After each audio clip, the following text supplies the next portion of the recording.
came and passed, but strange clouds hung in the northeast, low and black and green, and the air grew still.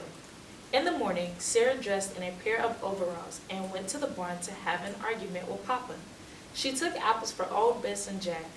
Women don't wear overalls, said Caleb, running along behind her like one of Sarah's chickens. This woman does, said Sarah crisply. Papa stood by the fence. I want to learn how to ride a horse, Sarah told him, and then I want to learn how to drive the wagon by myself. Jack leaned over and nipped at Sarah's overalls. She fed him an apple. Caleb and I stood behind Sarah. I can ride a horse, I know, said Sarah. I rode once when I was 12. I would ride Jack. Jack was Sarah's favorite. Papa shook his head. Not Jack, he said. Jack is sly. I am sly too, said Sarah stubbornly. Papa smiled. Uh-huh, he said, nodding, but not Jack. Yes, Jack. Sarah's voice was very loud. I can teach you how to drive a wagon. I have already taught you how to plow. And then I can go to town by myself? Say no, Papa, Caleb whispered beside me. That's a fair thing, Sarah, said Papa. We'll practice. A soft rumble of thunder sounded. Papa looked up at the clouds. Today? Can we begin today? Asked Sarah. Tomorrow is best, said Papa, looking worried. I have to fix the house roof. A portion of it is loose, and there's a storm coming. We, said Sarah. What, Papa turned? We will fix the roof, said Sarah. I've done it before. I know about roofs. I am a good carpenter. Remember? I told you. There was thunder again, and Papa went to get the ladder. Are you fast? He asked Sarah. I am fast and I am good, said Sarah. How? And they climbed the ladder to the roof, Sarah with wisps of hair around her face, her mouth full of nails, overalls like Papa's, overalls that were Papa's. Caleb and I went inside to close the windows. We could hear the steady sound of hammers pounding the roof overhead. Why does she want to go to town by herself? Asked Caleb. To leave us? I shook my head, worried at Caleb's questions. Tears gathered at the corners of my eyes, but there was no time to cry, for suddenly Papa called out, Caleb, Anna!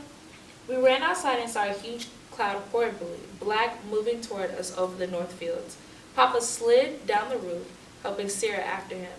A squall, he yelled to us. He held up his arms and Sarah jumped off the porch roof.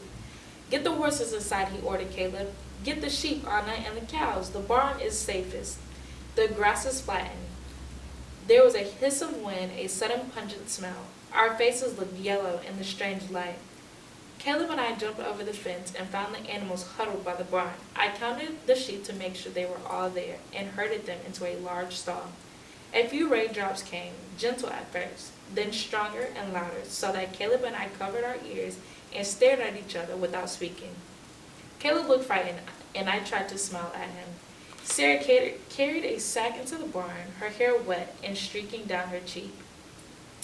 Papa came behind, Lottie and Nick with him, their ears flat against their heads.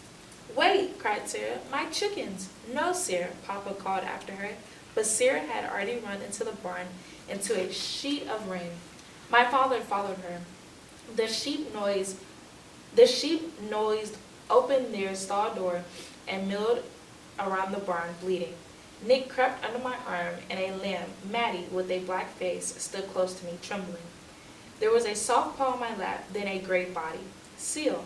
And then, as the thunder pounded and the wind rose, there was a terrible crackling of lightning close by.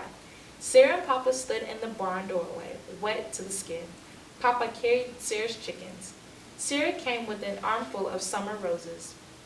Sarah's chickens were not afraid, and they settled like small red bundles in the hay. Papa closed the door at last, shutting out some of the sound of the storm. The barn was eerie and half lighted like dusk without a lantern.